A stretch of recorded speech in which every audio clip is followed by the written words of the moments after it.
ভোজনের আয়োজনে চলছে নিরামিষের সমাহার। হ্যালো এভরিওয়ান, আপনারা সবাই কেমন আছেন? ভোজনের আয়োজনে আপনাদের স্বাগত। এই প্রশ্ন সবারই এখন মনে আসছে, কেন জানেন? কারণ চলছে পুরুষোত্তম মাস। আজকে পুরুষোত্তম মাসের ষষ্ঠ দিন। আজকে আমি করে নিলাম মিষ্টি ডাল। ফার্স্টে আমি শুকনো গলায় মুগ ডালগুলো বেজে নিয়ে তেজপাতা দিয়ে আমি সেদ্ধ করে নিয়েছি। এখন আমি ফ্রাই প্যানে আমি তেল দিলাম, তারপর শুকনো লঙ্কা জিরের ফোড়ন দিয়ে তারপর গ্রেট করে রাখা আদা একটু ভাজা ভাজা করে নিয়েছি।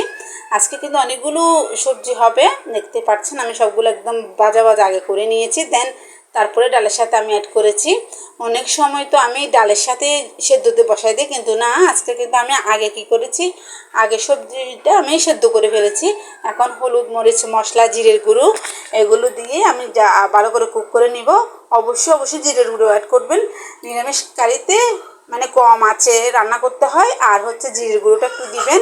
ফোড়নটা যদি ভালো হয় জিরের গুঁড়ো দেন তাহলে একদম পারফেক্ট হয়। যে যার স্বাদ মতো লবণ অ্যাড করবেন। আসলে কারিটা খুবই সুস্বাদু হয়, ভাত রুটি সবগুলোতে আপনারা খেতে পারবেন। আমাকে জানাবেন কেমন হয়েছে, আমার পাশে থাকবেন, ফলো করবেন, লাইক কমেন্ট শেয়ার সাবস্ক্রাইব করবেন।